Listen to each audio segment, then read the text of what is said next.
Actually, in the morning, Professor D.P. Singh and others covered quite a bit. Sir. So I may take a slightly different approach because of that.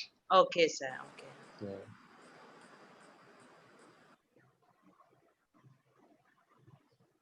Yes, sir.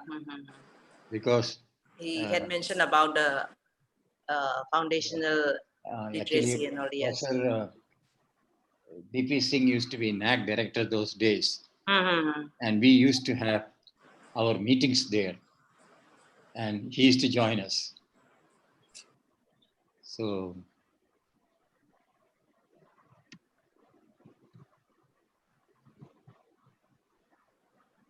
I'll try to explain some of the logic behind this.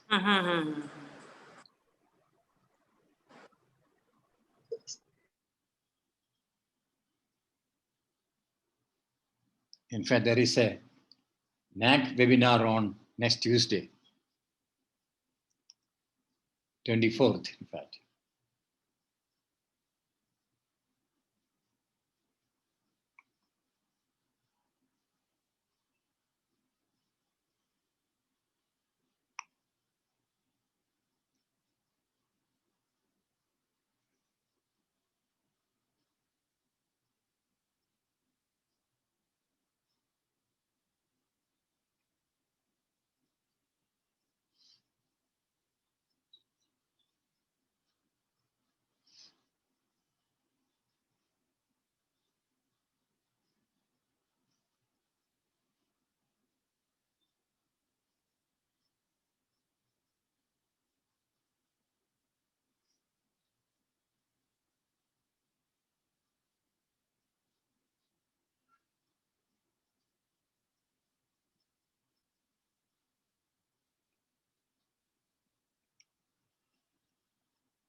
Slight interruption was there.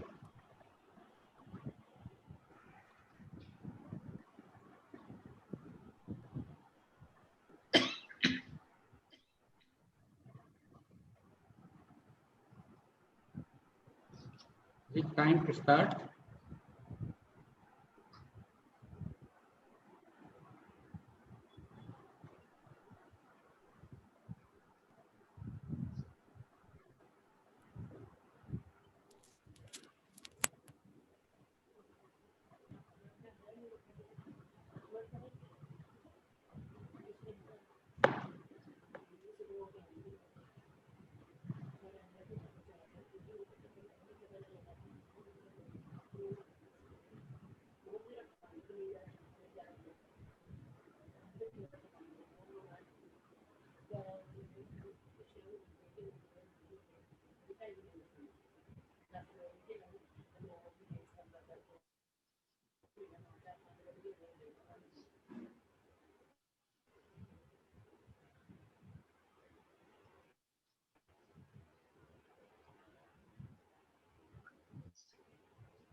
Mute the voice. It's your time to start, Shankar.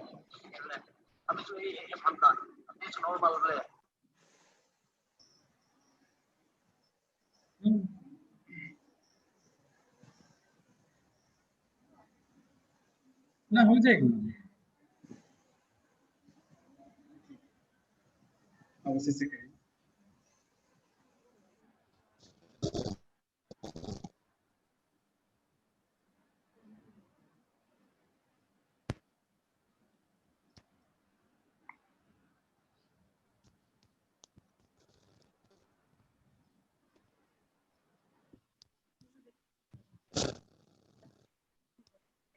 very good afternoon to all the participants. Now we are going to start our second section.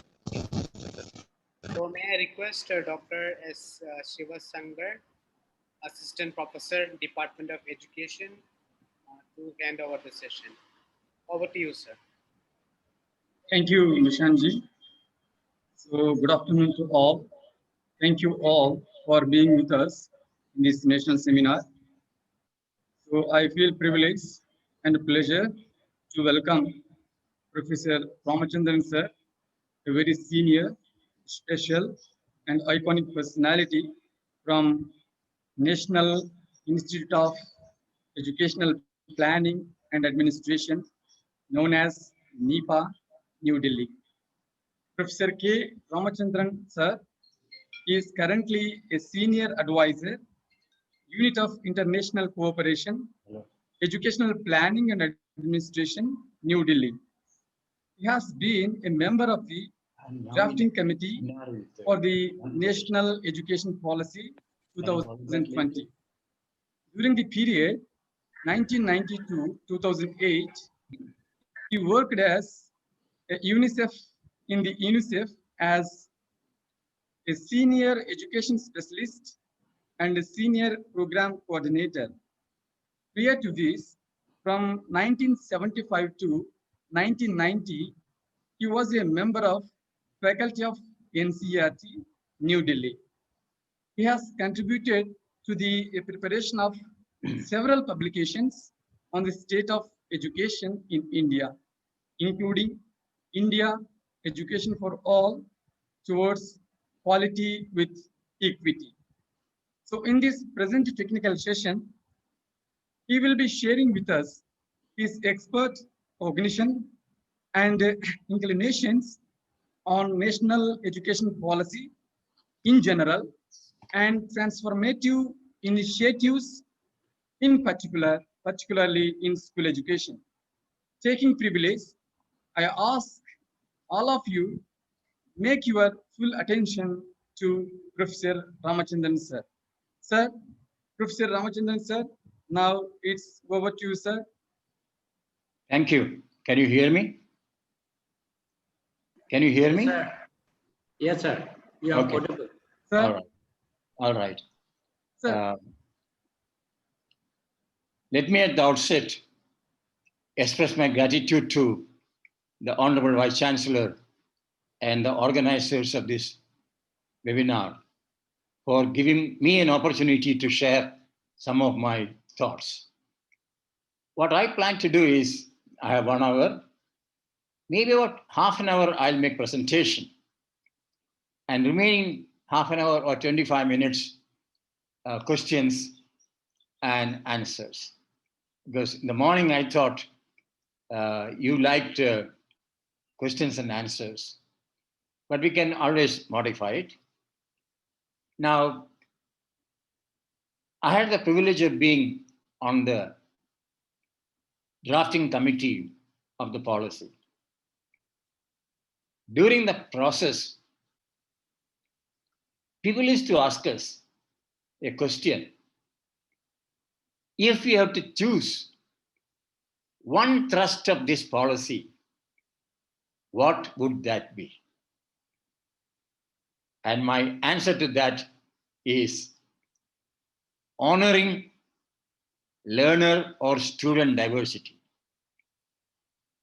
Please see the word I'm using, honoring, and not addressing, not managing.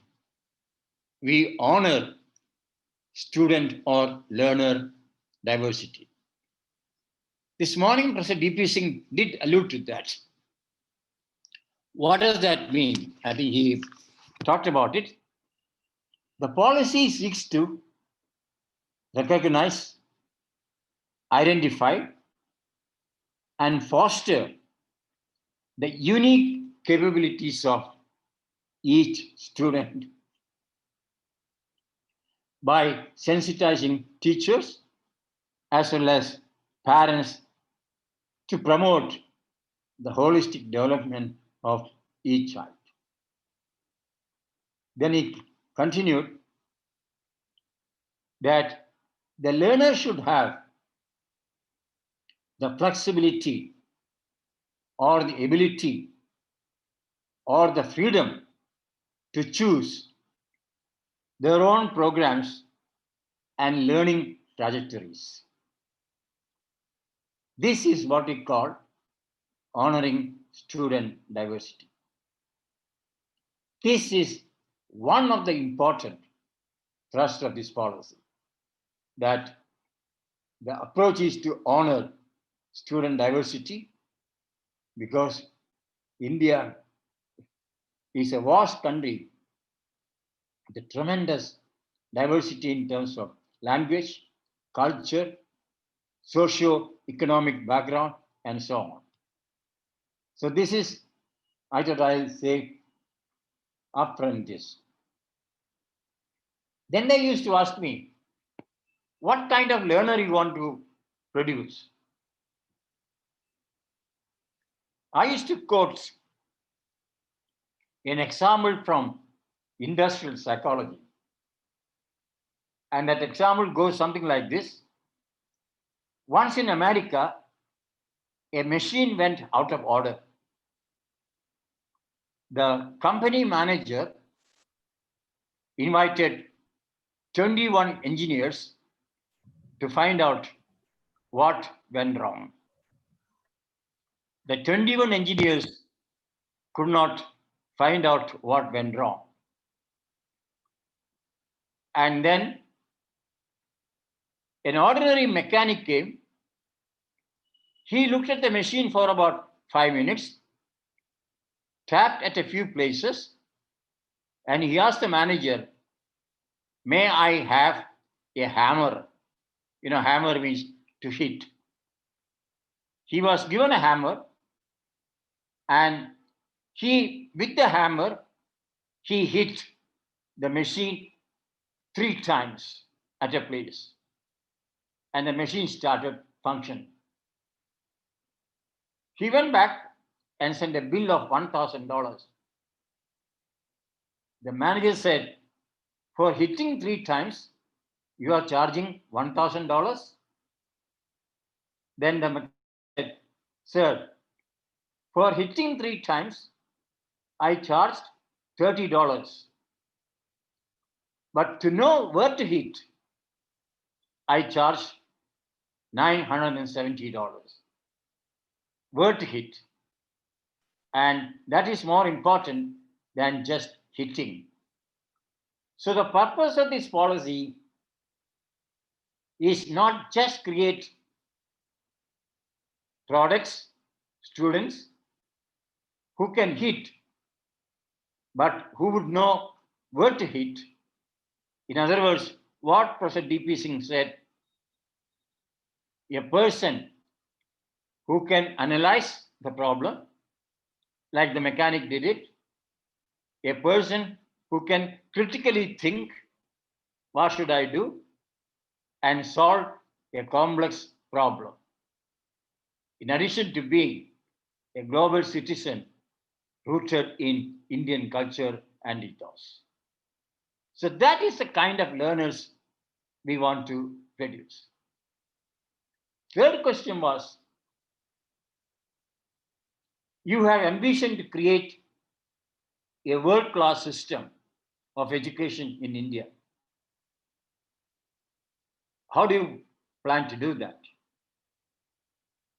I again give an example once in a university in America where we are discussing how to create world-class universities.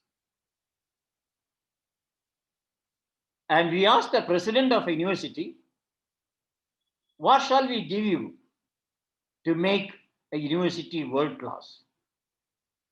He coolly said, give me $200 billion and 100 years. The question came, why this 100 years? He said, look at the top 20 universities in the world, or even 200, except one university in Korea. Majority of them are over 100 years. So age matters. Experience gained matters. And therefore, like in India, our own Indian Institute of Science, Bangalore, the best institute in the country, is 134 years old.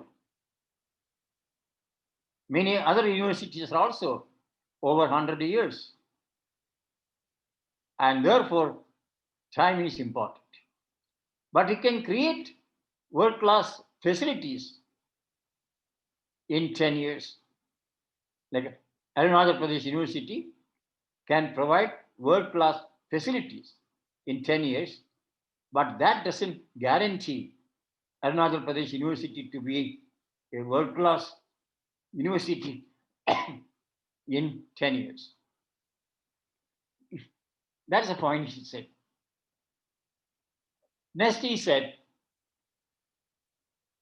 the number matters. Most of the 20 universities in the world ranking have 20,000 students plus, and not 150, 200, 1,000.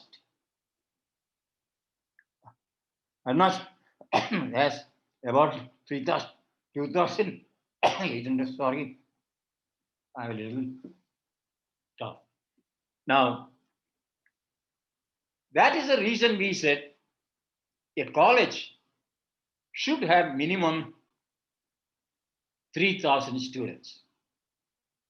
Then the input will be sufficient, resources will be provided, and that can make it better. Then he said 7 things.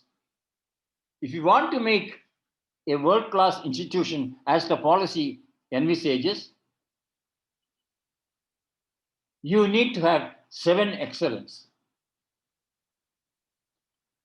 Number 1, student excellence, completion, learning achievement, graduation, and so on. Then comes what we call academic excellence, curricular excellence, teaching excellence. That is very important. Third is faculty excellence. Must have excellent faculty. Fourth, excellence in research and scholarship.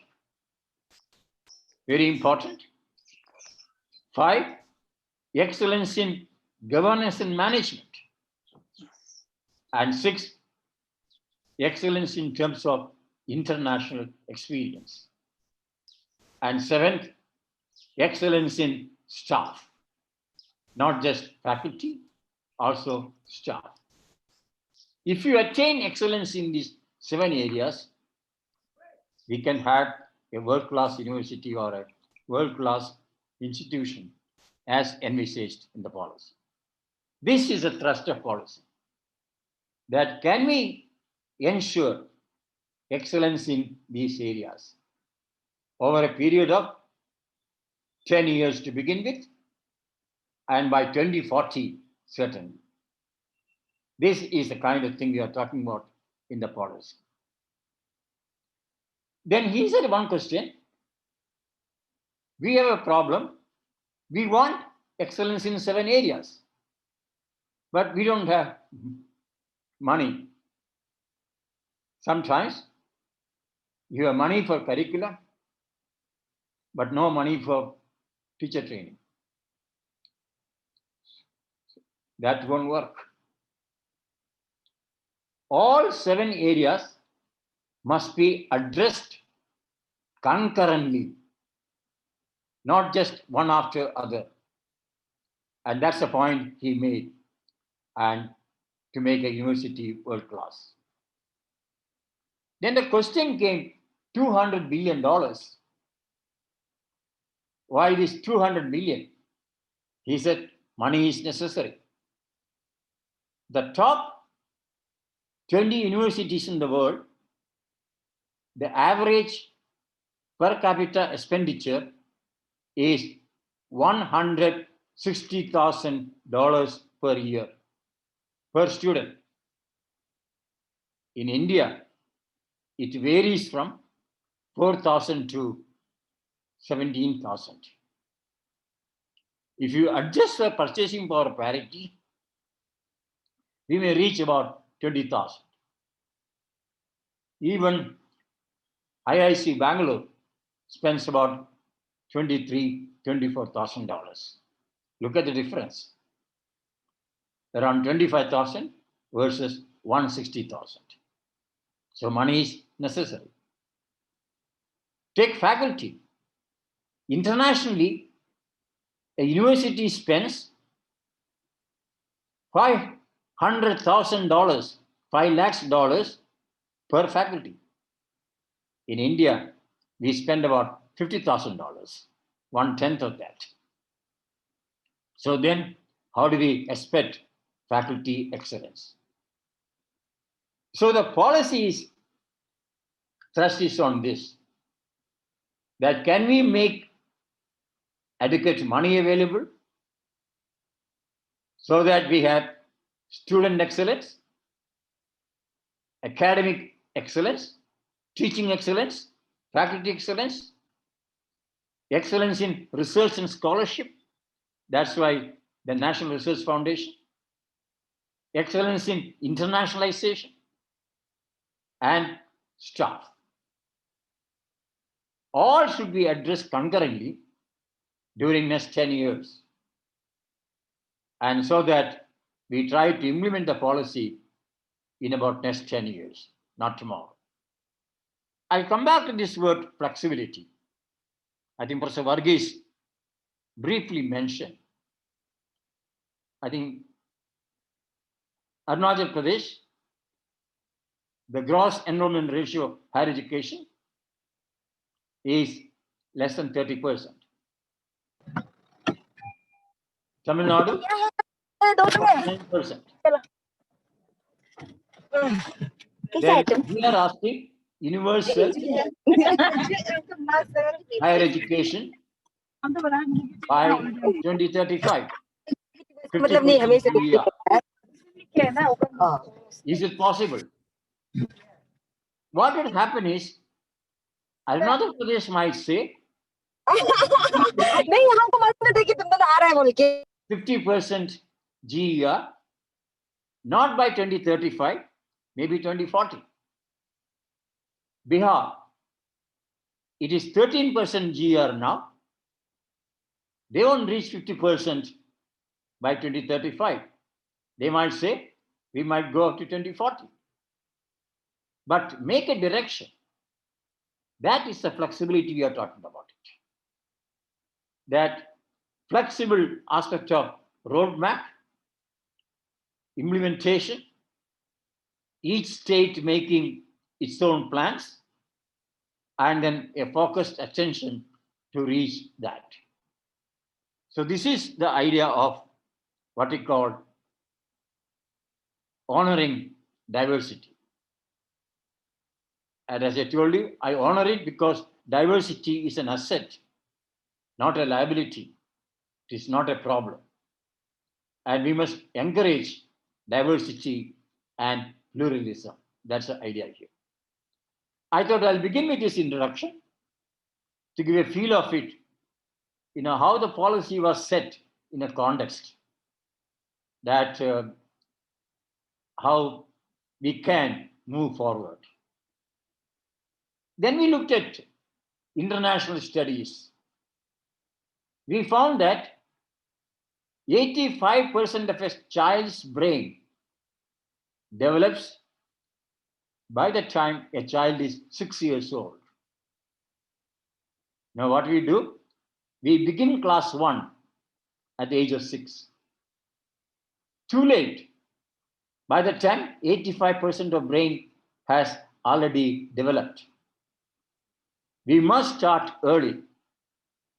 And that is why this target, universal provisioning of quality early childhood care and education for 3 to 6 years old. It is 3 to 8 years later. Now, and it means that is the reason the duration of school education is increased by 3 years. We used to start from class 1 to 12 years. Now we are starting from age 3 to 18 years. So 15 years of school education. That's the reason. And ECCE as an integral part of school education. But then you might ask me a question. Are we talking about schools being established? For the time being, no. We have a program called Integrated Child Development Services. Conceptually, one of the best programs in the world. But in implementation, we might have faulted. Can we resurrect it? Why?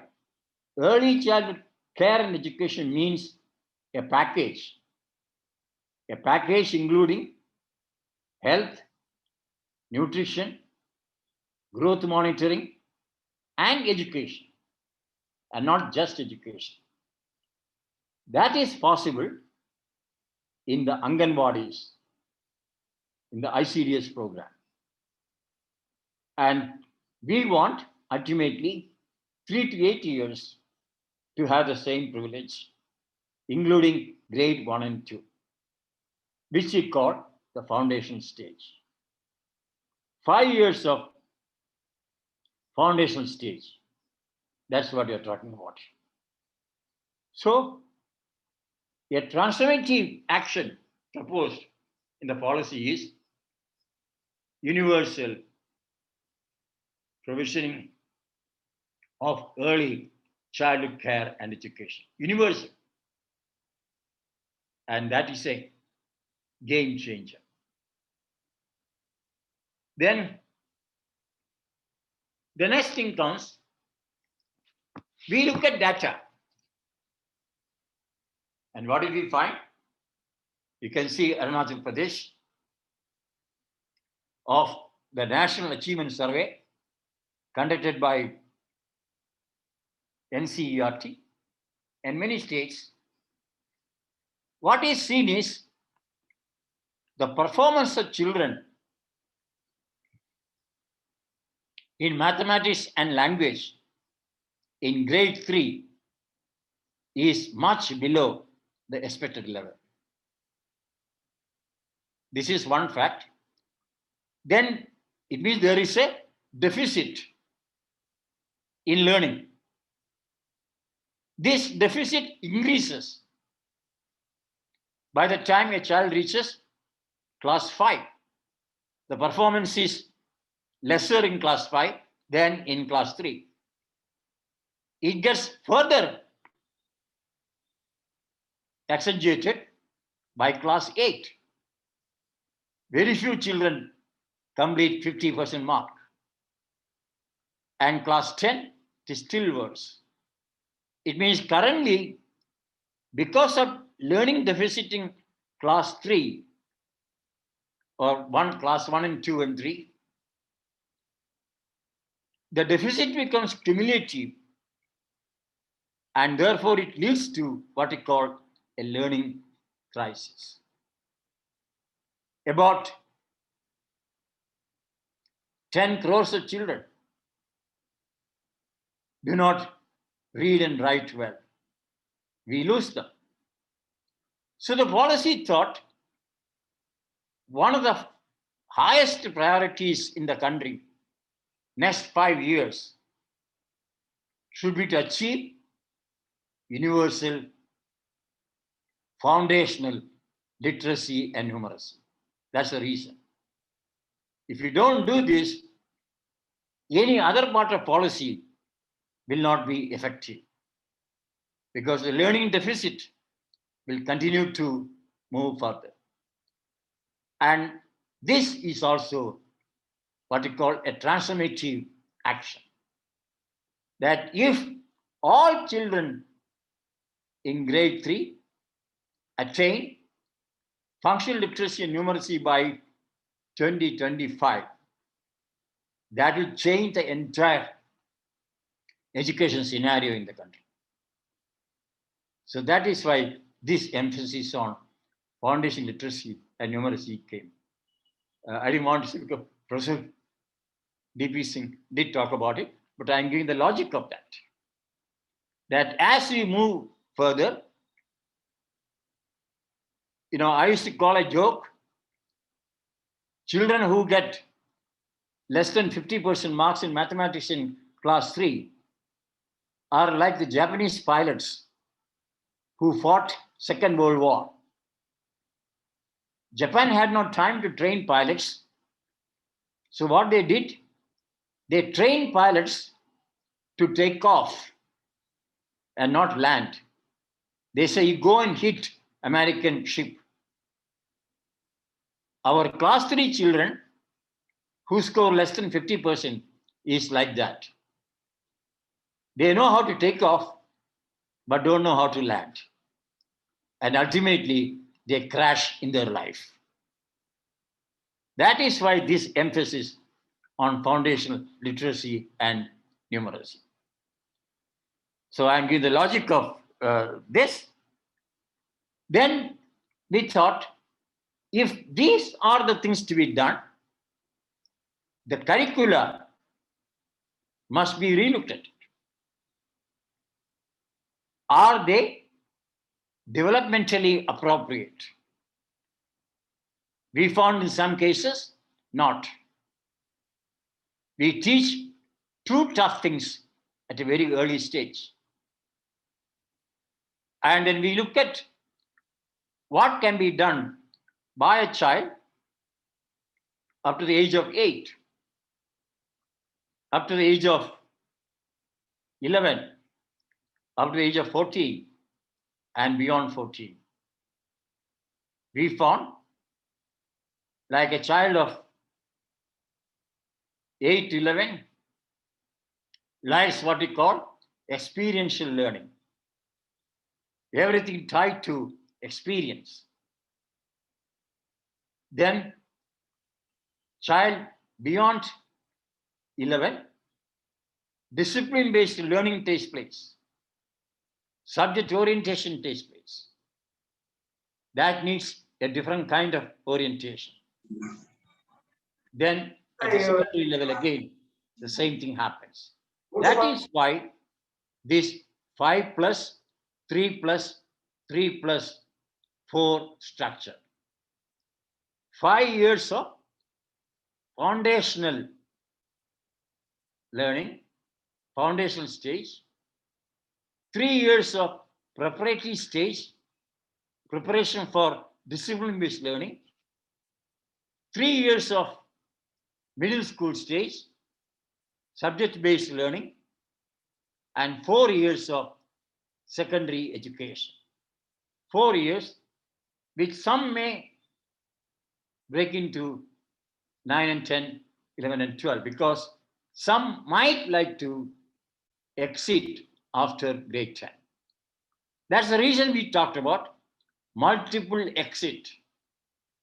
That some children might like to leave after class 10, but would like to come back maybe after 2 years and join class 11.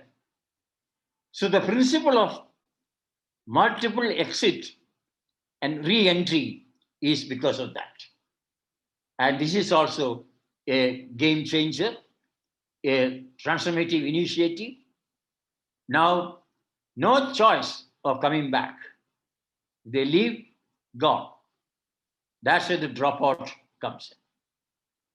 So that is the reason the 5 plus 3 plus 3 plus 4 thing came in. Then, as for flexibility, especially at secondary level, we must allow students to choose their own trajectories and programs. So some student might say, sir, I want to have physics as one subject. The second subject I would like to have is music or performing art or physical education, sports and wellness. This freedom should be given. Now what happens? Oh, this is medicine group, physics, chemistry, biology. This is engineering group, physics, chemistry, mathematics. We want to break that. One might say, I'll have physics and chemistry, and I will have a vocational program at NSQ level 4. This is permitted now. That is not the case earlier. If you do this, then there is no hierarchy of subjects. Why students don't join vocational stream now? It is seen as inferior to academic. In future, that won't happen.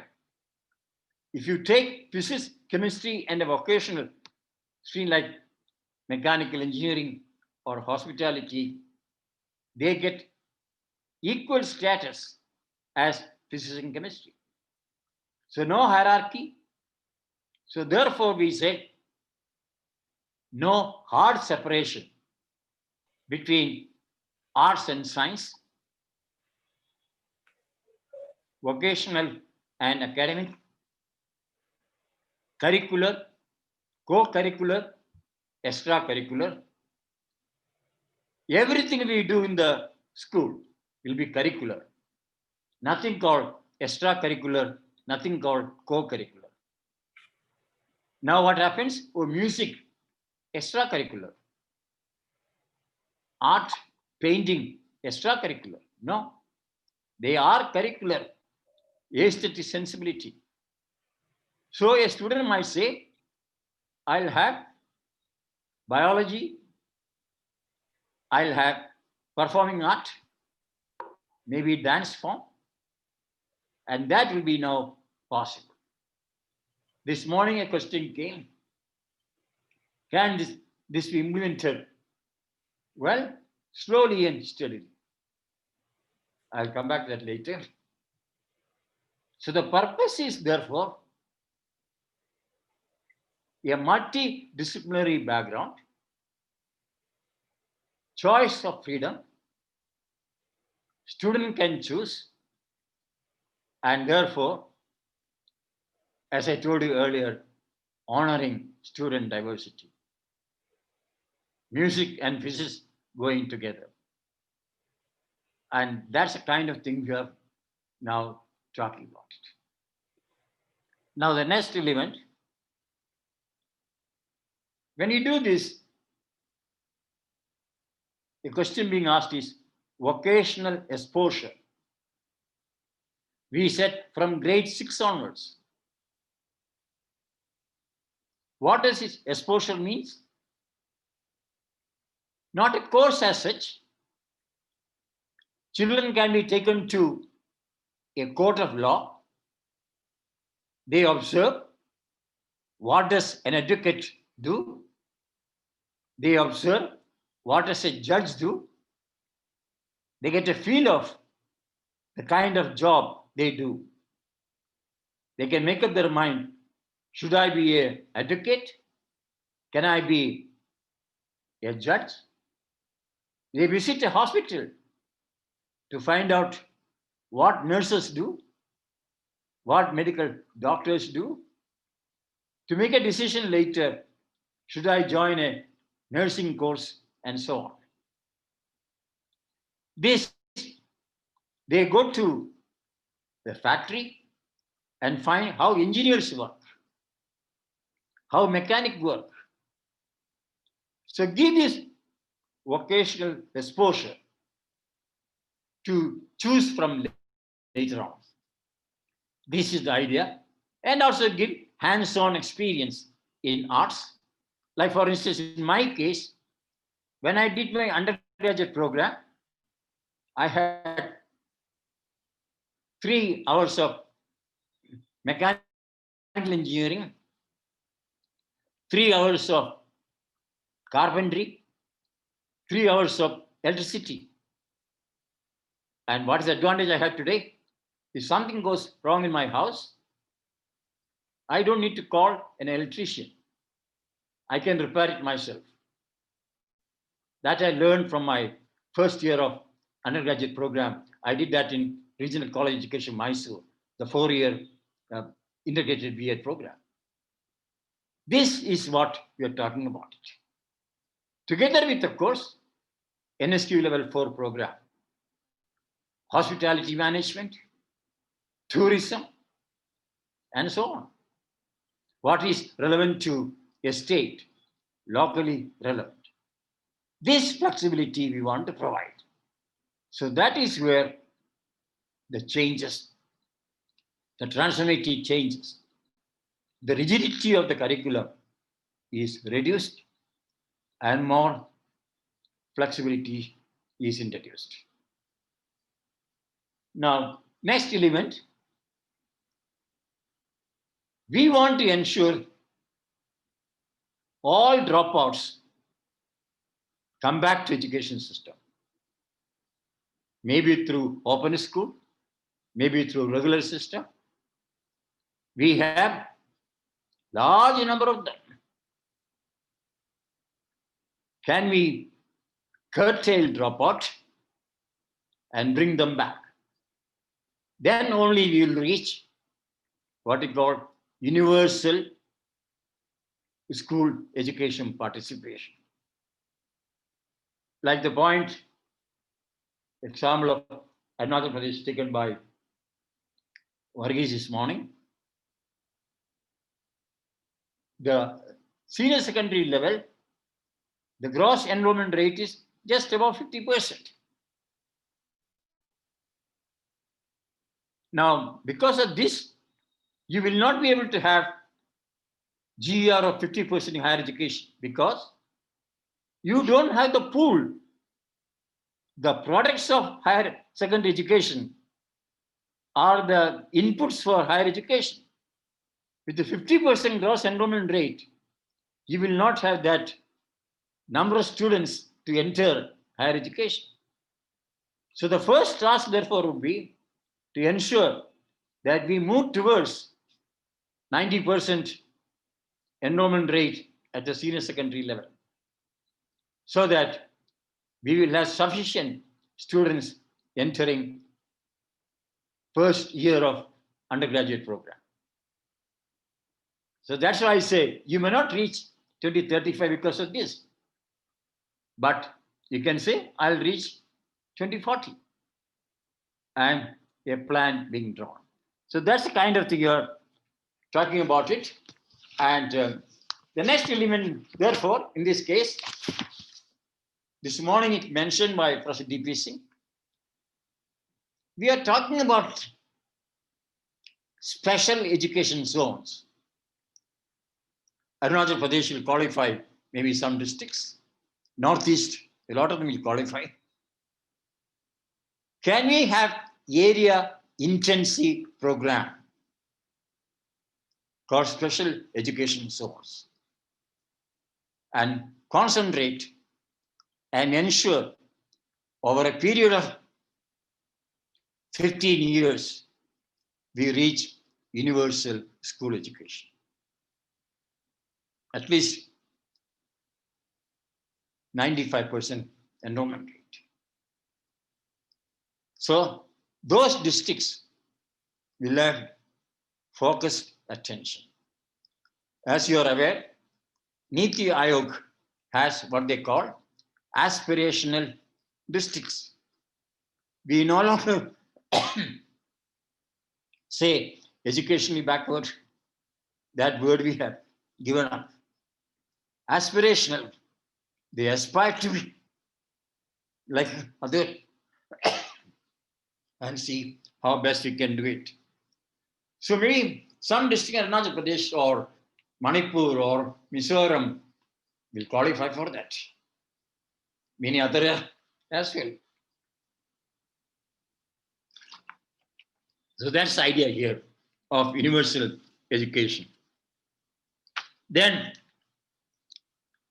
comes a very important aspect. We want to promote what we call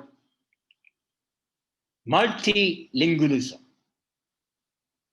A question being asked, why this idea that primary education should be in local language, mother tongue, and so on? I am asked this question very often, that what does that mean? Take an area bordering Arunachal Pradesh with another northeastern state. Some part of Arunachal Pradesh may have a different language because they speak the language of other state. Their mother tongue is different. Why can't we provide some bilingual education mode to ensure that they learn faster? Some of you may be aware of it. There is a school in Delhi called Sardar Patel Vidyalaya. It's a high-end school, one of the best schools in the country. The medium of instruction there at the primary level is Hindi, not English. But what they do, English is taught as a subject very well from class 1. And by the time a child reaches class 3 or 4, she speaks English. So teach English as a language, multilingualism. Doesn't have to be a medium. The medium can still be a local language, medium of learning, and that helps. There are studies in the world which indicate that if you are very good at your mother tongue, you can learn a second language faster. So that is the kind of scenario you're talking. Like if you are in Assam, Assamese, if you're very good at Assamese, will help you learn the other languages. So that's why this policy talks about what we call the multilingualism. Then how do you promote this? Not a new idea. Education Commission talked about this school complex. A secondary school surrounded by a few upper primary, and so on. So we want to have a cluster which will have even Anganwadis, because preschool education is now an integral part of school education. We don't want to say preschool education now, we would say foundational stage education. Why this? To share facilities. Like some of the northeastern region hill areas, we say the norm is 1 kilometer distance. It doesn't make any sense in your states, northeastern states. Distance may be less than 1 kilometer, but the terrain is up and down. You will take 2 hours to reach. So the norm becomes distance, not distance, but time. In how much time can you reach school? The terrain is like that. And give that freedom to you to decide what should that be. Like I go to Bhutan once in a while, same thing is true there as well. So this is the idea we're talking. So if you have a school complex,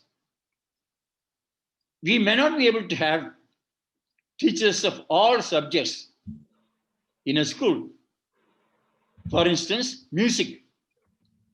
We won't be able to have a music teacher in every primary school, but we can have a music teacher for 3-4 primary schools in a school cluster.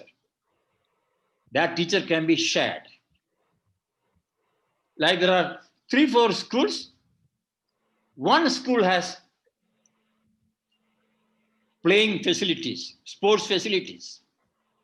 There is ground, others don't have. Can we share that facility when we want a sports day in a school? So the idea of school cluster as a unit of governance is that sharing of resources, and therefore appointing teacher, you may select for a district, but deploy to a school cluster. And don't transfer her too often. Let her be there for some time, learn about, then only she can learn the customs of the community and so on.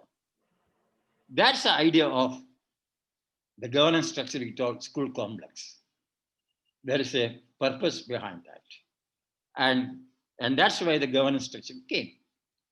Now, this will promote what we call the next element of policy, equitable and inclusive education.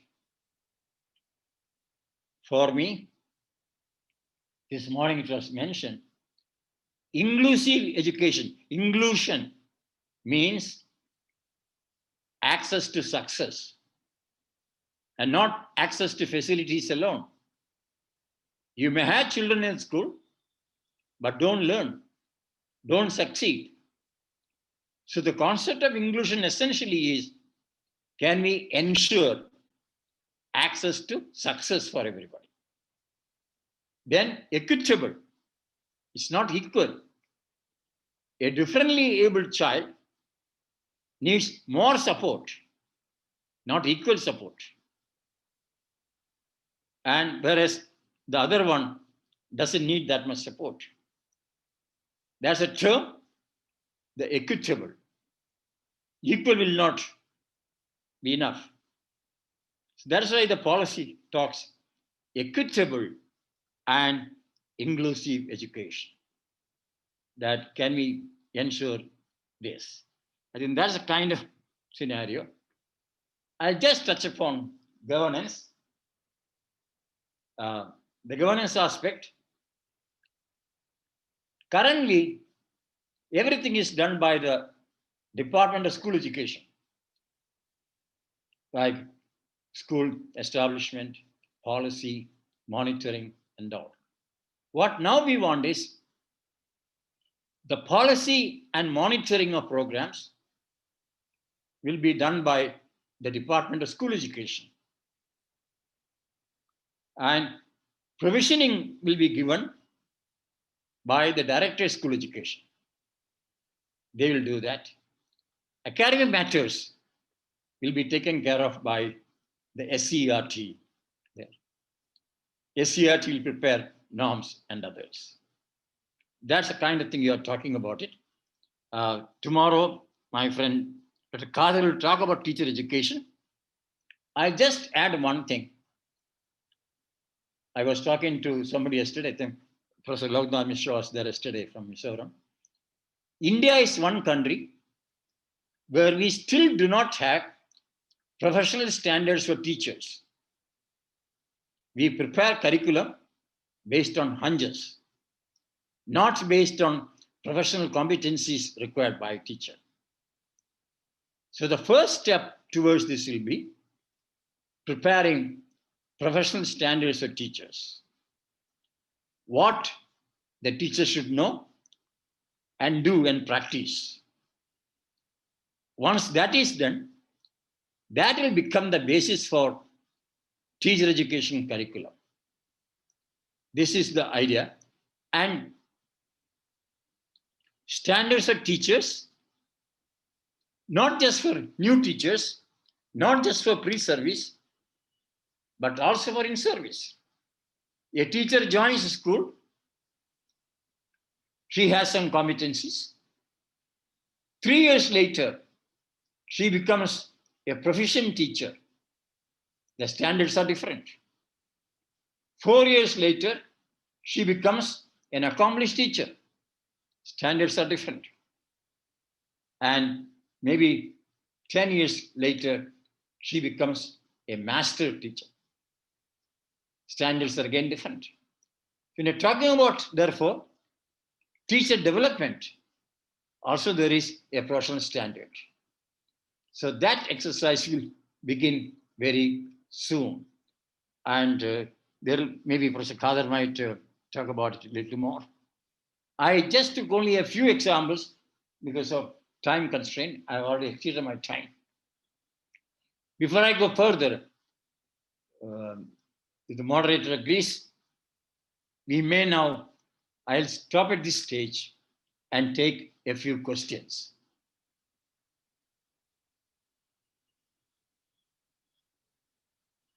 Shall we go ahead, sir? Thank you, sir. Thank you a lot. Here, certain participants, they have given their queries in chat box, sir. Shall I read, sir? Now we can have questions if you like. Okay, sir. Questions from, Sir, from we can make it a little more Himanshu Kumar interactive. Devo from IGNO, he is asking that what will be the new changes in the field of higher education, particularly connected to research field? Particularly connected to? What will be the Last new what? changes in higher education Yeah. relating to research? Research. Oh, very good. Yes, sir. What we are proposing is to facilitate university-based research. We are proposing what we call a national research foundation. Hopefully, about 20,000 crore rupees, which will fund researchers, mainly universities, not laboratories, in the areas of not just science, but also humanities and social science.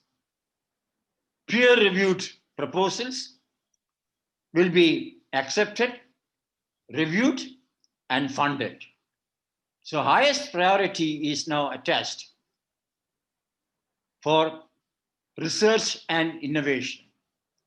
And that is why the National Research Foundation is established. It's already agreed. In fact, last budget, a small amount of money was allocated. Now, the Prime Minister has now highlighted this, and therefore it will take off very soon. The detailed document is now being finalized, and therefore university-based research will get a big boost from next year onwards. Thank you, sir. Another query is from Kaushik Das. He tells that how can schools meet the goal of multidisciplinary approach, Oh, good. where the schools are running with some subjects and the respective teachers? Yeah, very good question. What we are talking about is now implementation of multidisciplinary courses and programs, including at school stage, will be done in a phased manner.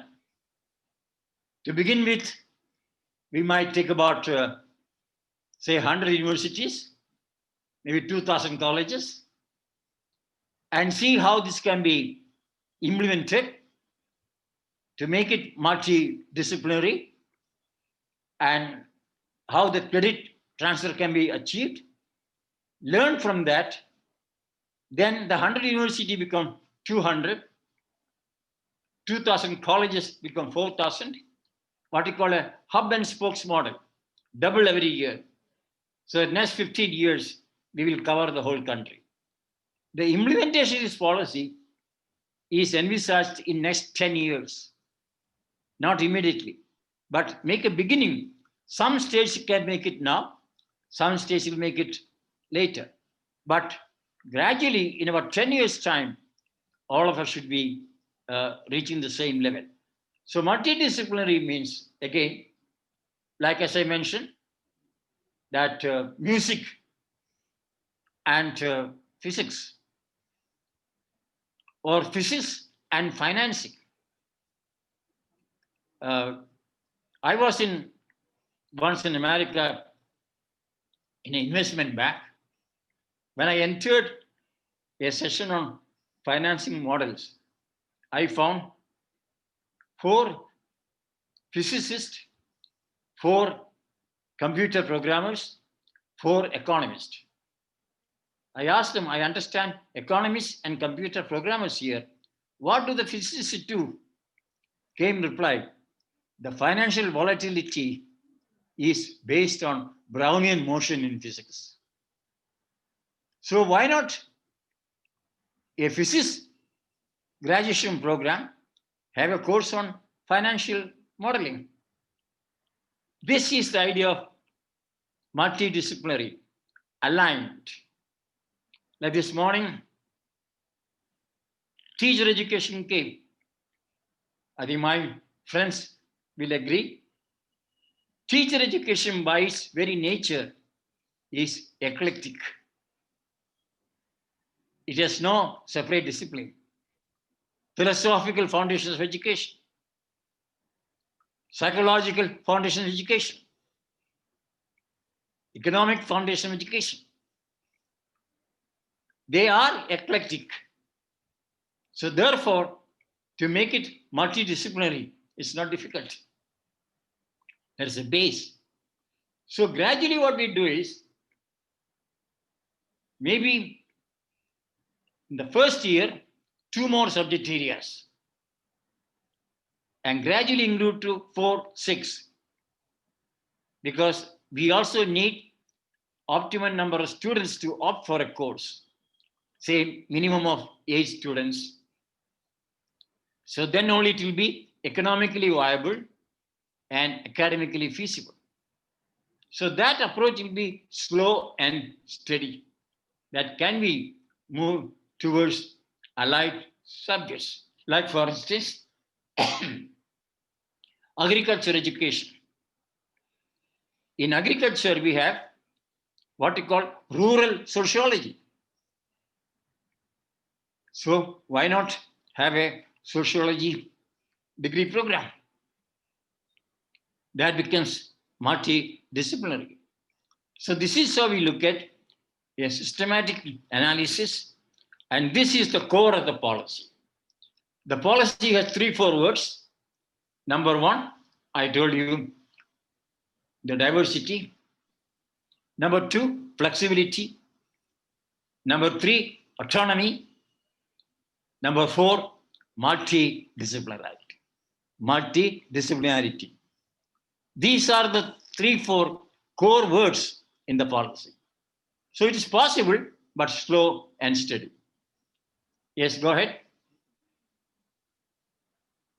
Now, sir, another question from the same participant. As per the National Education Policy 2020, new subjects require new teachers. So what is the scenario of schools to implement those in the beginning in all states? Yes. Two ways of doing it. One will be also a bit of sharing of teachers. That two colleges may have the same teacher, but some will need new appointment. A systematic plan will be prepared by each college or university. How many new positions we need, and create a plan for that. You said new subjects, very important. What we want is not just traditional subjects. I'll give an example of that. We want new frontiers of knowledge. One is how to prepare our students to respond to Industry 4.0. That technology, artificial intelligence, robotics, big data analysis, that kind of thing, Internet of Things. These are the new subject areas to prepare our youth to face the demands of what we call Industry 4.0. This is one. Second, in future, routine jobs won't be enough. You and I train our students to do routine things, scripted. In future, that is not going to work. We need people who will do non-routine job, suddenly change. I have an example of it. 6 months ago, I went to a lecture. I had sent my PPT 3 days in advance. And when I reached, they said, sir, we have gone through PPT and we are thorough with that. Can we have something else today? Next 5 minutes, I had to change my lesson. This is an example of non-routine jobs. That this is going to happen in future because of technology like internet. Students come to classroom well prepared, and you and I have to adjust to their requirement. That is what called the non-routine thing. So when you say new subjects, we are talking about new frontiers, in the fourth industrial revolution. What would be their impact on these things? So I think that's the kind of thing you should look at, and not the traditional subject areas, and look into new areas of action. Yeah, go ahead. Thank you, sir. Now, our head of the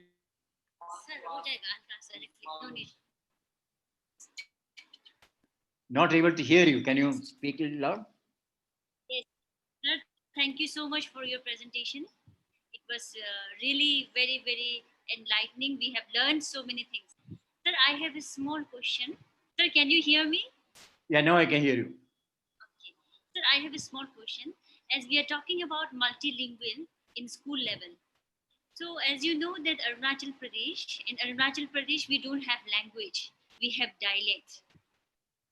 So we don't have script. We don't have script in Arunachal Pradesh because we have dialect. So how to start with, how to educate, how will it be the, how to teach the students in our own dialect? Yeah, this is, have been tried in tribal areas, a lot of cases, what you call bilingual education. You have a scripted regional language and a non-scripted local language. Now, to communicate, say, a principle in science, we can make it bilingual. That we don't need a script. When you explain this with our regional language, you also explain that in the local language. Maybe 2-3 years, make it bilingual, and maybe grade 4, you can switch over to the regional language. So the policy envisages a lot of bilingual education in areas like this, so that they get benefit of both. Like there are many languages in the country which do not have script. There is a language in Karnataka called Tulu, spoken by a large number of people. But what has been done is bilingual. Kannada, script is used, but to explain certain things, the Tulu language is used. So bilingual nature would be the case for this kind of a thing. But when you say dialect, there must be sufficient number of students who speak it. It cannot be 10 students. We may have to fix a number, maybe 10,000, 5,000. That decision has to be done at the state level. And based on that, move towards bilingual education, at least for 2-3 years before we move on to the regional language. Good question. Thank you. Thank you, sir. Sankasai, can I ask one? Go ahead, ma'am. Sir, like, can you please explain more about three language formula in the context of NEP 2020, sir? Oh, thank you. We reiterated the 1968 thing. But there is one caveat. No language will be thrust upon anything. Like this morning, I was so pleased to listen to you people speaking Hindi. Excellent Hindi, I thought, much better than my own Hindi. Now, that is the case. If you want to learn Hindi, fine. English and local language. But don't trust a language. Maybe somebody might say, I'll have either Hindi, Assamese. Fair enough.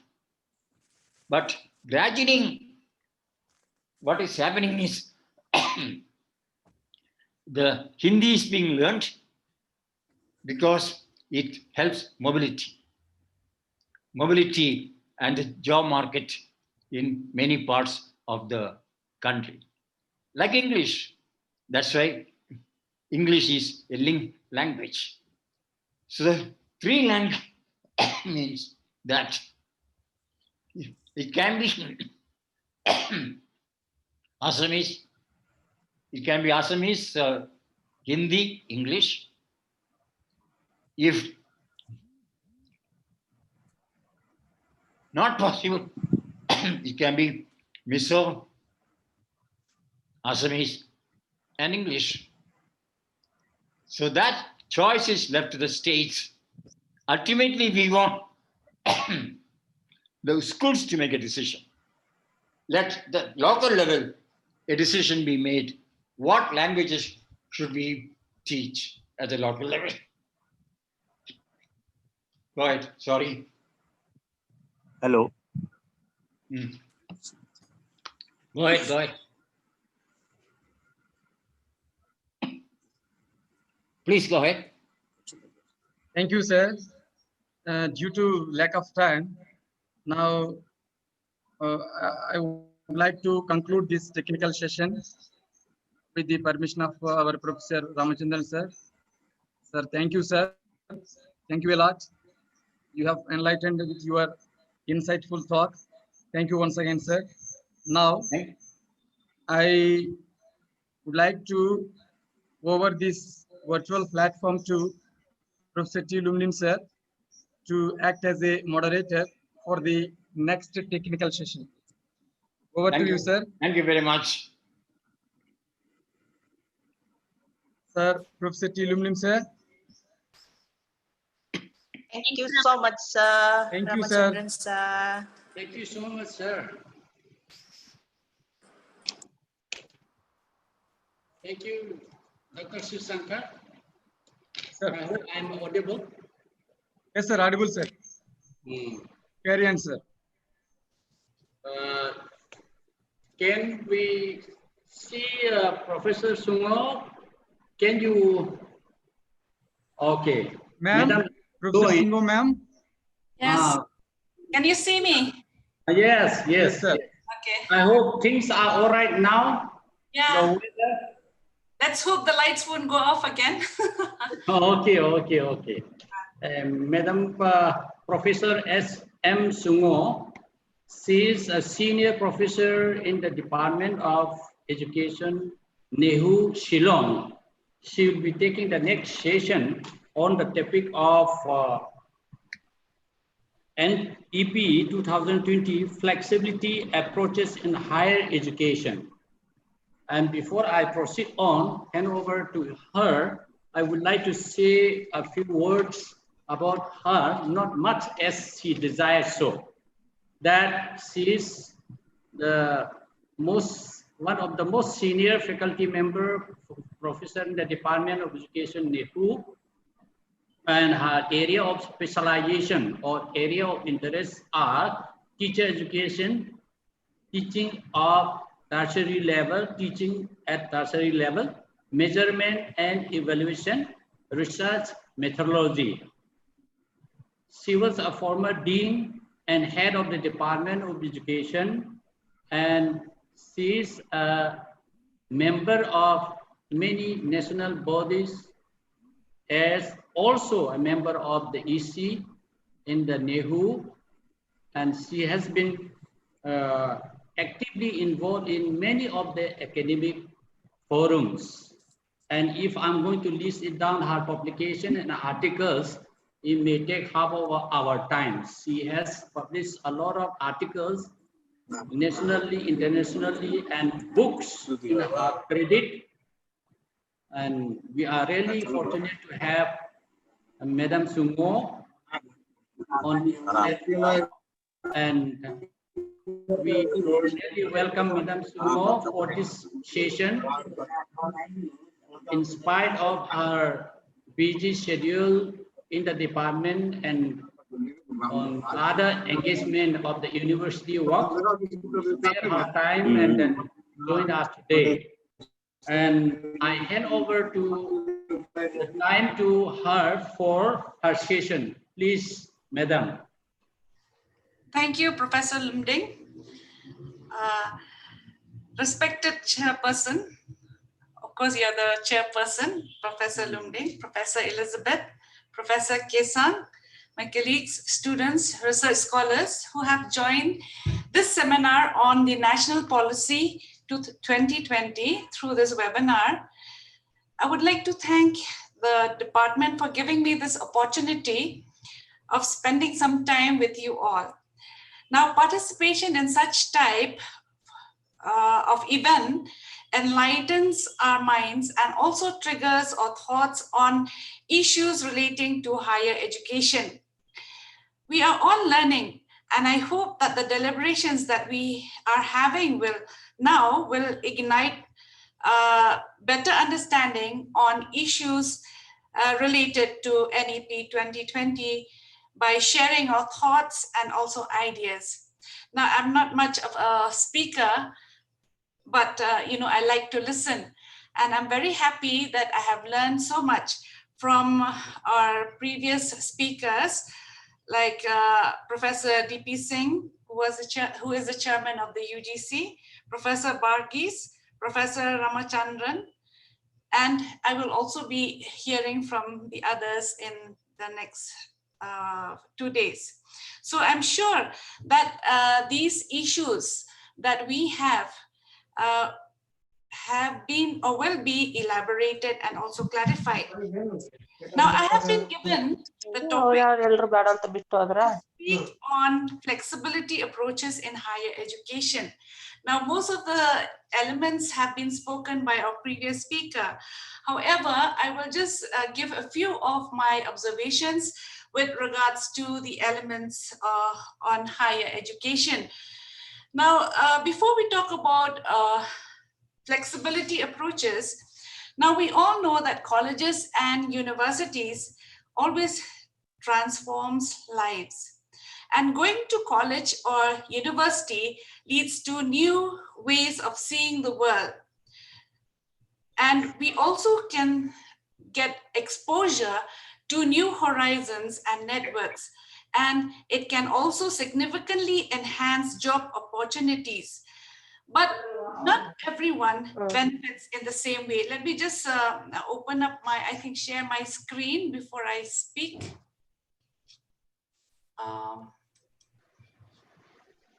Can you share my screen, please? Yeah, it is coming, madam. Yeah, okay. Yeah, it is very visible now. Now it's visible, no? Okay. So when we talk about flexibility, first of all, we need to understand what is the meaning of flexibility, because in the National Education Policy 2020, we have seen a lot of flexibility with regards to higher education. Now, before I go into the nitty-gritties of the flexibility approach in higher education, I would just like to discuss a little bit on flexibility. Now, flexibility requires a balance of power between institutions and students and seeks to find ways in which choice can be provided that is economically viable and appropriately manageable for institutions and students alike. Now, we also see that higher education believes that flexible learning or flexibility is about empowering students by offering them choices in how, what, when, and where they learn. This refers to the pace, which encompasses accelerated and decelerated program, part-time learning, recognition of prior learning associated with credit homework, and so on and so forth, framework, and so on and so forth. Then place, physical location of learning, and mode of delivery, which refers to the ways that technologies can be used to deliver learning in fully online, blended, or technologically enhanced experience. Now, flexibility is a kind of a method of learning where students are given the freedom on how, what, when, and where they learn, as I said. So the National Education Policy 2020 aims at providing flexibility in terms, as you can see, of flexible access. Now, when we talk about flexible access, the National Education Policy have also specified on how we admit students without a traditional educational background or qualification, how students are allowed to determine when they enter or exit from a course, then how it allows students to work independently, how they attend classes, or a combination of the two. Then secondly, we can also see that in the policy, there is also flexibility in learning. Recognition of prior learning is also one of the aspects which the policy has envisaged. Giving credit for the formal or non-formal learning, including work experience and training, and using this individual experience to develop a suitable course of study.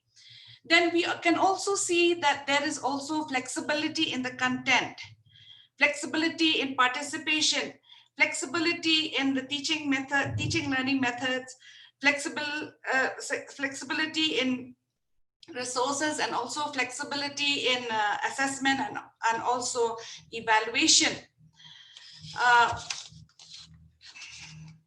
Can you go to the next slide, please?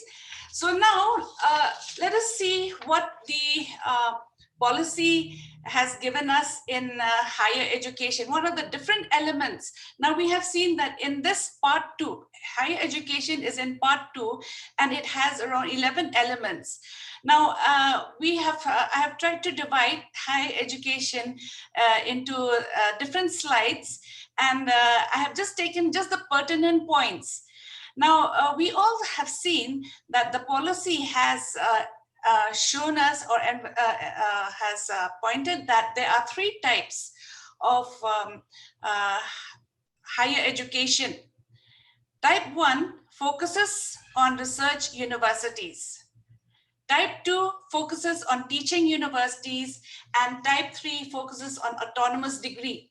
Now, when we talk about research universities, I feel that this is a very important area where the policy has talked about and has also tried to explain to us that this type of university should be a world-class research university having high quality teaching. So there is a merge between research and also high quality teaching. Now, when we talk about quality teaching, this is very much required in higher education. Then secondly, the type 2 also focuses on teaching university. This type of university will concentrate on high quality teaching across disciplines with significant contributions to research. And then type 3 refers to the autonomous degree, where they will be catering to the undergraduate education. So these 3 types of institutions will really benefit the students, especially at this point of time in the 21st century. Now, can you go to the next slide, please? Now, we can also see that in the national education policy, the policy has got its vision, and it has also placed its architecture. And this has been envisaged with a large, well-resourced and vibrant multiple institutions. Now, our previous speakers have spoken a lot on multidisciplinary institutions. And I feel that these multidisciplinary institutions will give a leeway or will give more benefit to our students so that they will be able to fend for themselves. They will be able to be self-sufficient. Now we see that there is a lot of unemployment problems. And, you know, many of the students, as we can see, are not really sure when they go for higher education. They're not really sure what area or what type of education would they like to choose. So now when we have these institutions, these will really prepare them for life. And we can also see that currently we have around 800 universities and 40,000 colleges. Now these will be consolidated into around 15,000 excellent institutions. So out of these 15,000 excellent institutions will be identified in a phased manner. And I'm sure that this will take a long time. I'm sure that this will take quite some time to implement. However, this is a very good recommendation made by the national policy. Next slide, please. Now, let us see some of the things with regards to liberal education. Now, when we talk about liberal education here, liberal education is a broad-based type of education which includes arts education at the undergraduate level. And this type of education integrates the different subjects rigorously, and it will also expose the students to different disciplines like science, arts, humanities, mathematics, and other professional fields. So here we can see that there will also be flexibility in the curriculum structure or the curricular structure. There will also be integration of vocational education, and we will also see that there will be creative combinations of study, and also there will be multiple entries and exit points. So this is also another important aspect which the National Policy of Education has provided for the educational system. Next slide, please. Now, I think our previous speakers have also spoken about governance and regulation. Now, this policy sees independence, self-governed higher education institutions with capable and ethical leadership as a driver of educational change. Now, we all know that change is a law of nature and we cannot remain static. So, we need changes from time to time. So these institutional governance will be based on autonomy. Now, we have three types here: the academic, the administrative, and the financial. So a little bit on the academic flexibility. Here we can see that all institutions are free to start and run programs. They can decide their own curricula. They can take students according to their capability. So students' capacity will be decided by the institutions themselves, and also the resource and requirements will also be taken care by the institution, and they will be able to develop an internal systems of governance and people management. Now, we have also seen that higher education will be governed by an independent board, and this regulation will be light but tight as written in the policy. Now, this will refer to financial poverty, public spiritedness, standard settings, funding, and accreditation. And we have also seen that the regulation will be conducted by independent bodies to eliminate conflicts of interest, because nowadays this is also one of the major problems that we are facing in higher education: elimination of conflicts of interest. So besides this, we have also seen in the policy that the affiliation system will be stopped. So these affiliated colleges will be developed into the autonomous degrees, and we have also seen that the affiliating universities will be developed into interdisciplinary institutions. Next slide, please. Now, I'm just going to give you very briefly on the different councils or organizations which will be involved in higher education.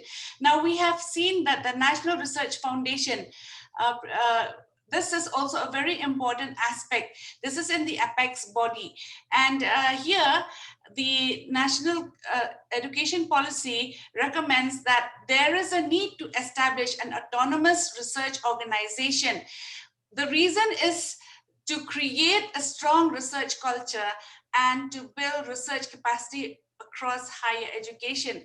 Now, we have seen that research in various areas are yet to improve, and we are yet to train many of our teachers in doing the research work, and many of them are really not exposed to the different types of research which can be done in order to build their knowledge, or in order to contribute towards the field of study. Now, quality research is also one of the important type of research which needs to be taken into consideration, and it is very important to make the teachers aware on the different types of research which can contribute to the field of education, and of course to the field of other disciplines as well. Next slide, please. Now, let us just see what are the different councils or committees that have that can be formed in higher education. Now, we all know that the Ministry of Human Resource Education, MHRD, has been changed to Ministry of Education. And we can also see that the University Grants Commission, that means the UGC, has also been changed to Higher Education Council of India. And under this, we have the National Higher Education Regulatory Council, Higher Education Grants Council, the National Accreditation Council, and the General Education Council. Now, besides this, we also have a forum which is known as the National Educational Technology Forum. And we also can see that there is a MIRU, which talks about the multidisciplinary education and research universities. Now, of course, as I said, we also have the National Research Forum, which is in the apex body. And here we can see that all universities, irrespective of whatever universities they are,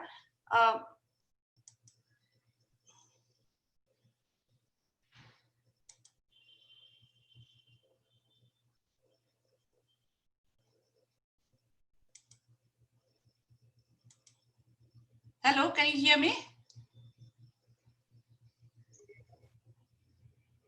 Okay. They will have the same pattern, okay? They will have the same grading pattern, and also they will be having the same regulation as well. All right, next, please. Next slide.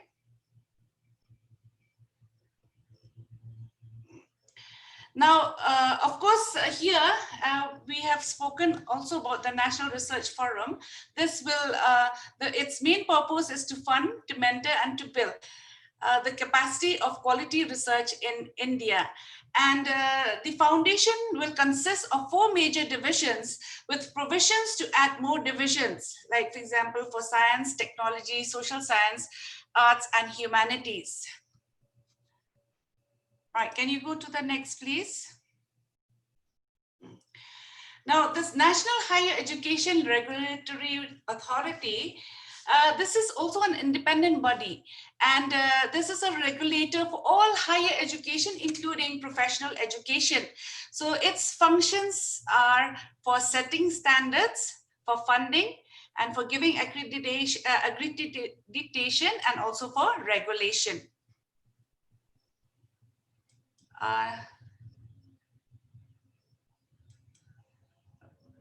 All right, then we also have the National Educational Technology Forum. This is also an autonomous body which will be set up. And this, the main purpose of this body is to facilitate review of initiatives related to use of technology in education, along with sharing of best practices. So this is a kind of a forum which will help the institutions to interact with each other through technology. Next, please. Now, creation of accreditation ecosystem. Now here also we can see that the professional standard setting bodies for each area of professional education is conducted by NAC. And the UGC is also to transform to Higher Education Grants Commission. And we can also see that for this, the private and the public institutions will be treated at par with education. And the education will remain a not-for-profit activity. So now we are sure that higher education might not cost us much, because many of the institutions will have to reconsider the amount spent for higher education. Next is, can you please go to the next? Now, we also have open and distance education. This has helped many of our students, especially those who do not have the opportunity of going to the formal institutions. So this is a new policy initiative for promoting internalization of higher education. And we can see that the functions of this is to that technology, the technology integration at all levels of education, adult and life learning, and also initiatives to enhance participation of underrepresented groups. And here, it can also eliminate gender, social category, and also regional gaps in education. So I was, this ODL mode I have seen, especially in the Northeast, we have seen that many of the students here in the Northeast have benefited from the open and distance education program. And I'm very happy that the national education policy has also taken this important aspect, and it has reiterated the importance of ODL mode. Next, please.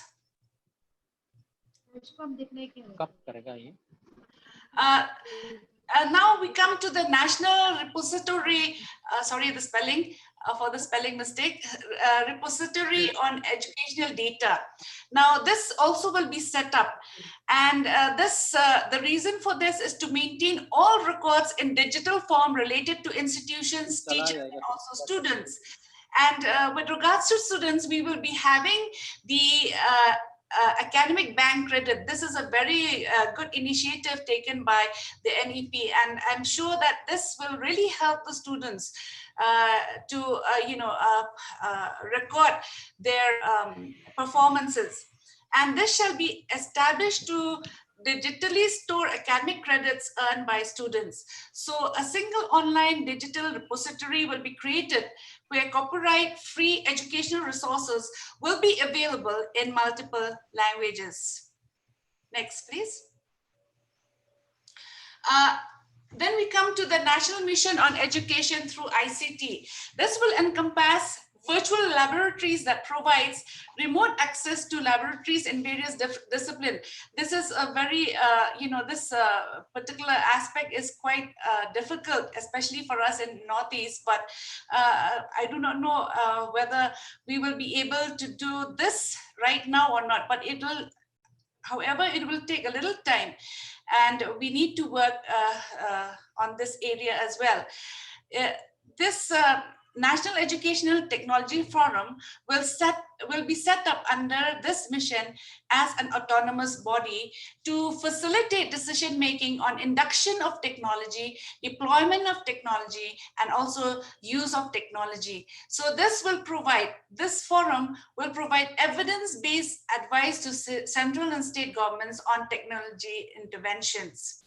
Now, this is also very important right now because of this pandemic, and because we have a lot of problems with regards to online classes, and also getting the students to work online. So I think this is a very good initiative taken by the National Education Policy, where we can work out strategies in order to be able to reach the students, especially in the rural areas. And we have a lot of problem with electricity, we have a lot of problem with internet facilities, and many of the students are in a position where they cannot make any provision, or they do not have even the means to buy a mobile phone, or even a laptop, and so on and so forth. So we do have problems in the rural areas, especially in the Northeast. Next slide, please. Now, I have also written the importance which the National Education Policy have written about the ICT. It will improve classroom process of teaching, learning, and evaluation. It aids in preparation of teachers and continuous professional development of teachers. It improves access to education in remote areas for disadvantaged groups, and improving the overall planning, administration, management of the entire educational system. We all know that ICT is really, it has a lot of benefits, and if this works, I'm sure that many of our students, 80% of our students will benefit from here. But we also have to think about the 20% who will not benefit from the ICT programs. So I think we need to have some kind of strategies or plan in order to be able to, for students to get access to whatever is being done through ICT. Next, please. Now, we are talking about this liberal education here. I have just tried to make a kind of a figure here where we can understand better, because this is also, this shows the flexibility which we have in the NEP, the flexibility approach which we have in the NEP. So this liberal education has given a lot of exposure to multidisciplinary courses. Now, let us see what are the main elements here. Now, this refers to the imaginative and flexible curricular structures. Now, in this, we will be having an imaginative and flexible curricular structure. There will be creative combinations of disciplines of study. Then we will be also having multiple exits and entry points. There will be 3 to 4 years UG degree with multiple exit options. And this is the flexibility in the exit and re-entry point. And here you will see, here in this diagram, you will see the 4-year program, the 3-year program, both the 3rd and the 4th year programs. Now, here you can see that this program will consist of the 4 years graduation program, where the BA, BSc, BCom students will get a degree after 4 years. Then, of course, the 4-year program will incorporate Bachelors of Liberal Arts education in the chosen major and minor subjects. And then the 3-year program is a bachelor's degree. And the 3rd and the 4th year programs will lead to a degree with honors and research work. Now, we also have at the master's level and the doctoral level, this will provide research-based specialization. And here also we can see a flexible master's degree program. So here we'll be having 2 years of those with 3 years degree, 1 year degree for those with 4-year UG degree, and 5-year programs. Now, with regards to research, this will be 4 years. And post-graduation can be 1 or 2 years with PhD of 4 years. Now, this post-graduation will lead to MA, MSc, and MCom. And if they want to go further, they can do their PhD. And here in their PhD will take 4 years. Now, if you look at the top of this slide, you will see the flexibility here also. Now, 1 year, if they go for a 1-year graduation course, they will get a certificate. Now, the 2-year diploma course, if they go for 2 years, they will get a diploma. And 3 years, of course, they will get a degree. So these are the flexibilities which exist in the national education policy with regards to the number of years for higher education. I think this is clear enough. So we can go to the next slide. Okay, then let us just a little more clarification on flexibility here. Now, for research, we have 4 years, right? When we talk about graduation, we also talk about 4 years of graduation. So let us see first the graduation of 4 years. We have the 1 year where a student can get a certificate, 2 years where a student can get a diploma, 3 years where a student can get a degree. So this is a flexibility of exit and re-entry. And when they exit, they will be having this ABC as discussed earlier, and they can also look for a job during this period of time, and then come back and complete their course. Now, here we can also see that in research there are it's a four-year research program where a student can do his postgraduate for 1 year or 2 years, depending on his choice, and then PhD will take 4 years. So let us see the clarifications on flexibility here at the end of the table. Now you have we have taken case 1, case 2, and case 3. So here you can see the flexibility here. Now BA 4-year degrees. This BA 4-year degree, for this, no research is required if you go for BEd. See, BA, BSc, 4 years plus BEd. This is an integrated course, okay? And here, there will be no research. Then we also have 2 years MA and MSc.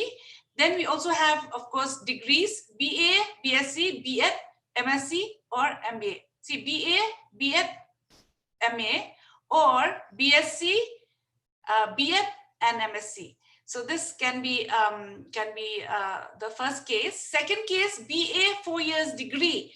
Now BA, BSc 4 years. Here they have emphasized on research, right? Here only 1 year BEd, 1 year MA or MSc, and the degree will be BA, BSc, and MSc. Okay, so this will take 4 years. Can you, put the slides a little down? I think I want to show the number of years. No, go back to the here. Next slide, yeah.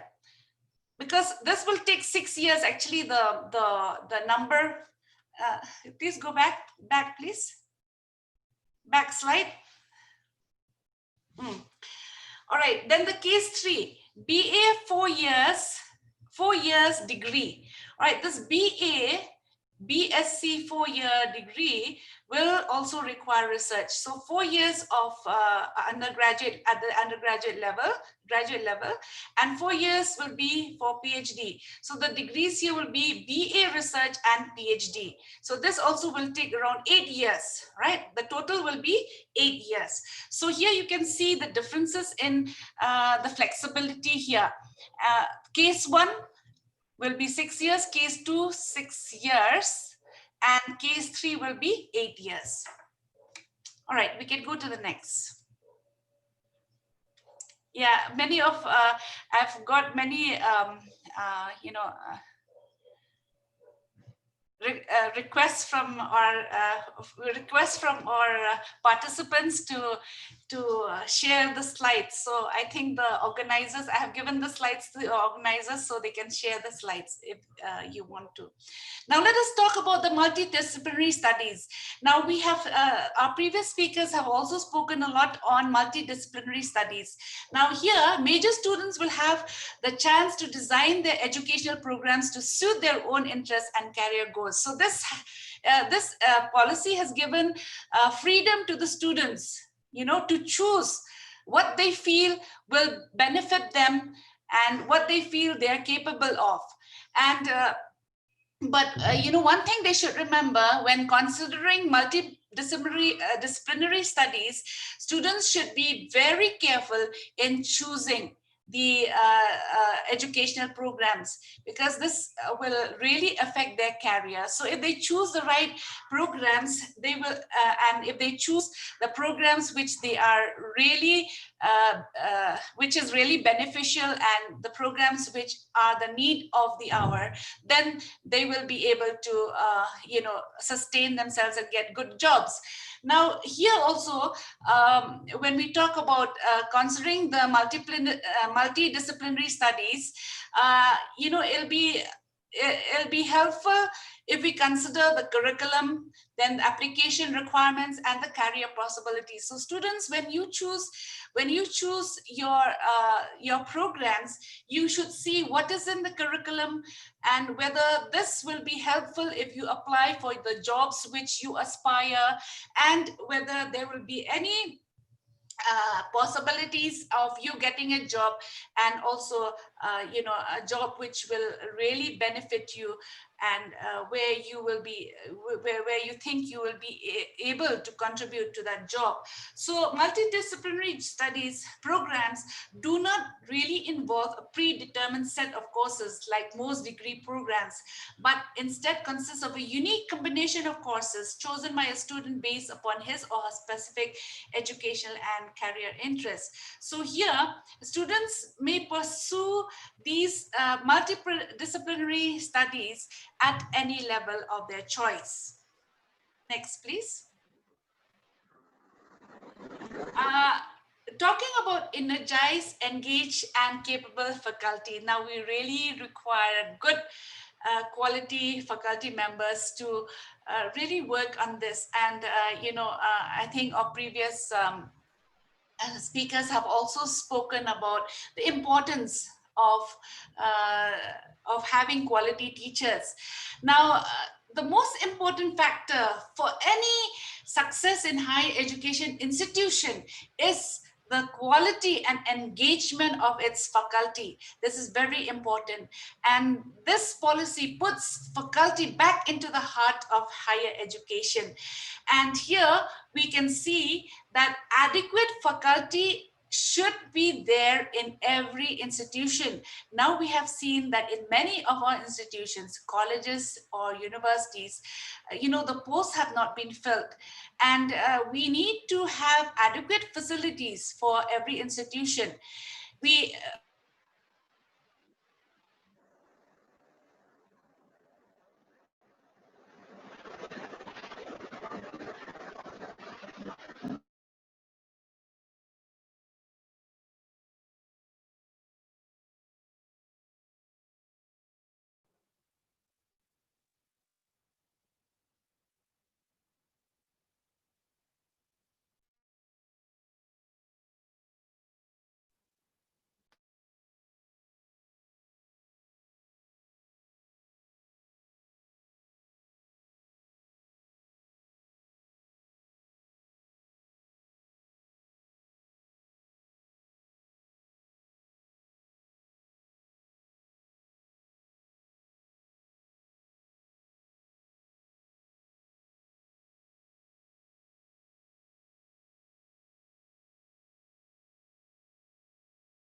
Yes.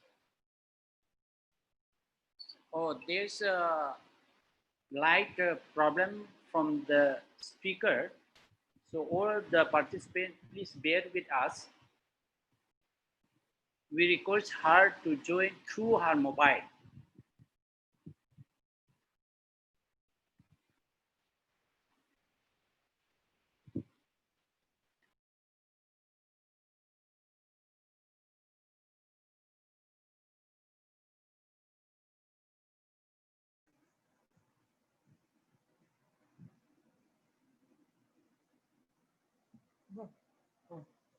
Buguni, इधर countdown है आपका.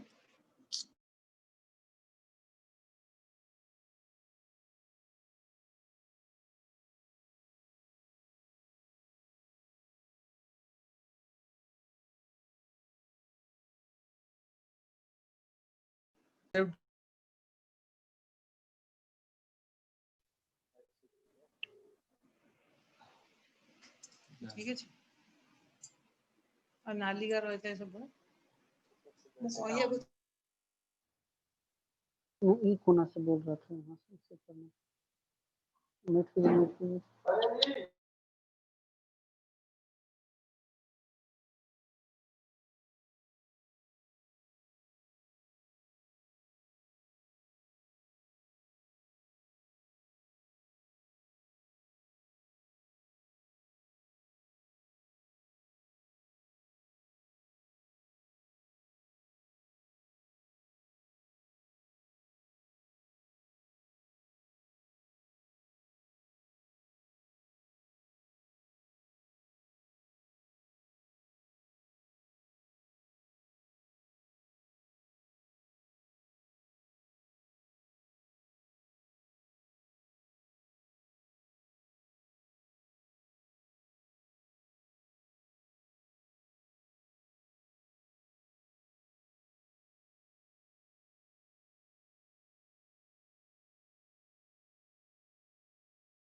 Participants, be online. Our speaker got some technical problems. This session will be resumed very soon. Please be online.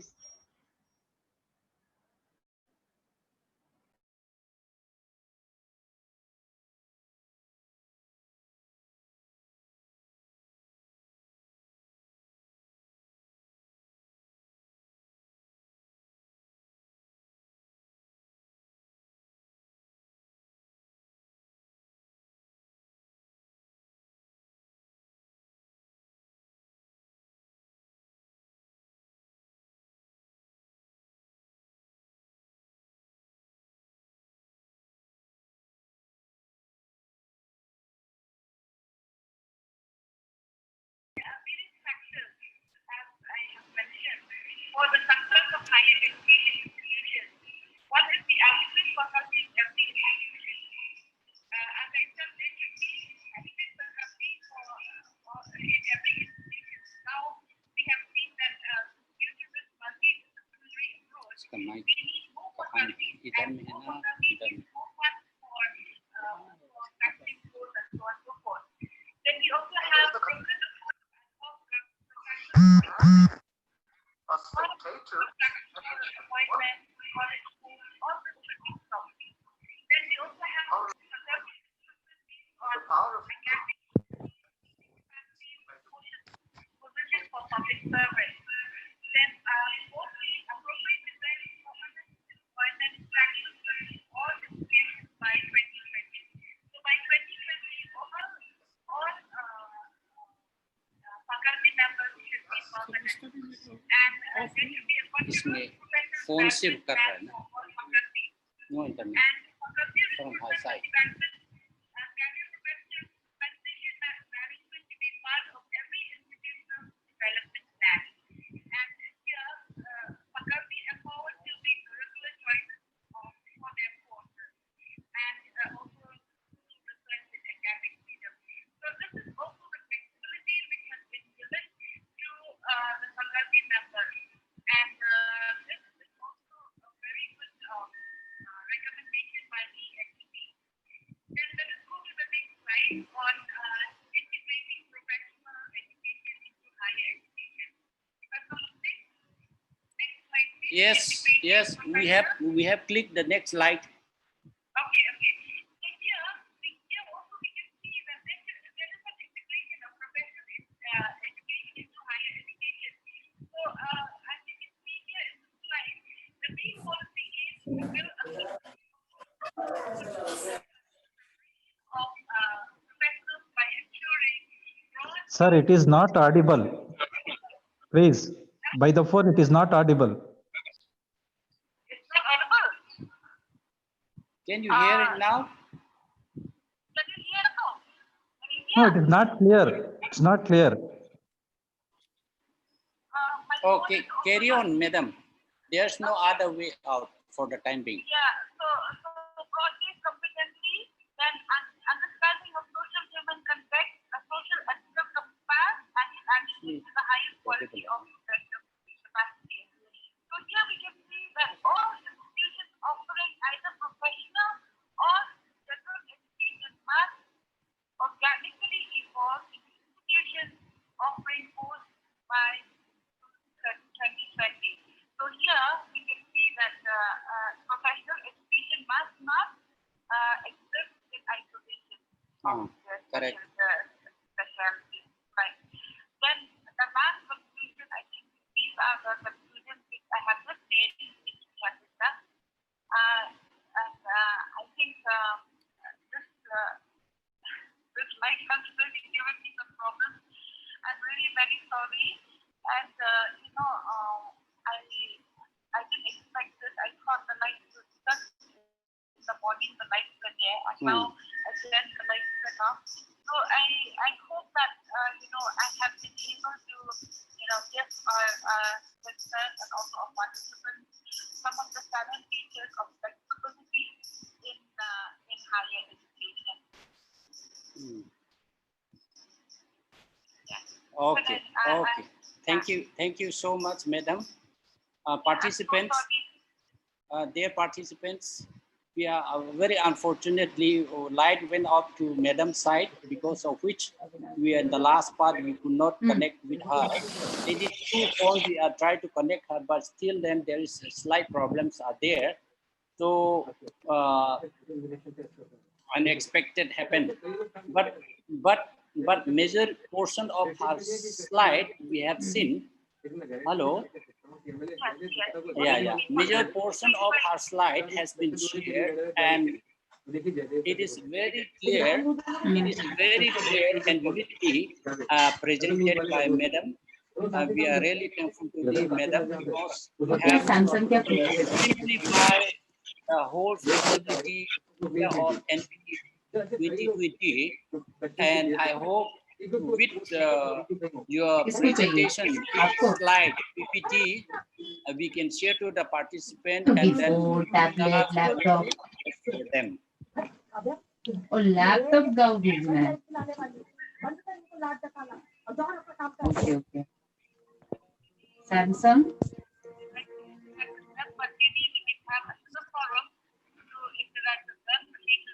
Okay. Thank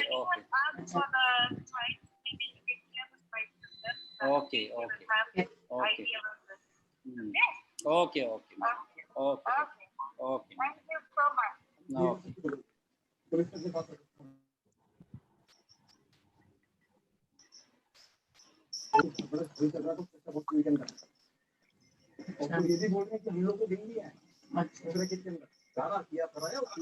Dear participants, the last few minutes we are disconnected from the resource person.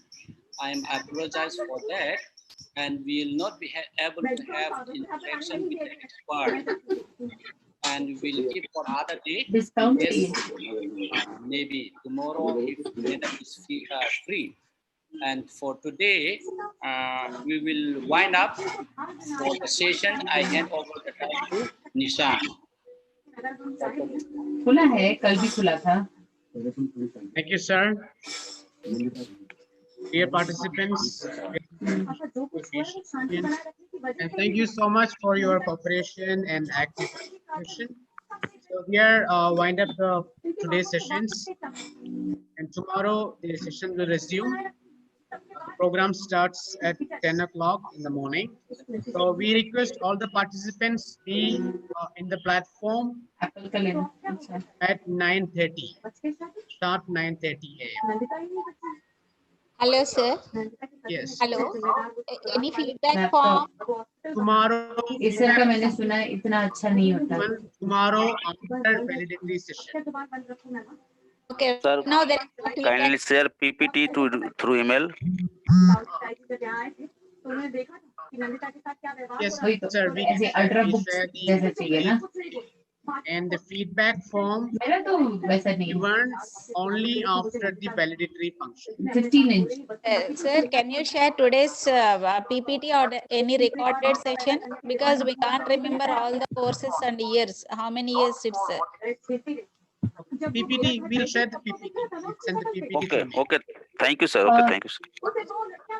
Thank you so much for your cooperation, all the participants. Thank you, sir. Stay safe. We'll see you tomorrow. Thank you, sir. तकलीफ है in the sense time लगता है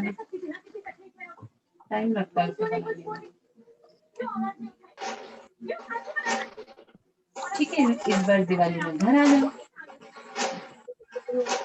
हाँ हमेशा तो बोलती हूँ मैं आ जाओ तो आते नहीं हूँ मैंने तो पहले से एडवांस में इनविटेशन दी थी हाँ लोग ऐसे भी बनाते हैं पर दिवाली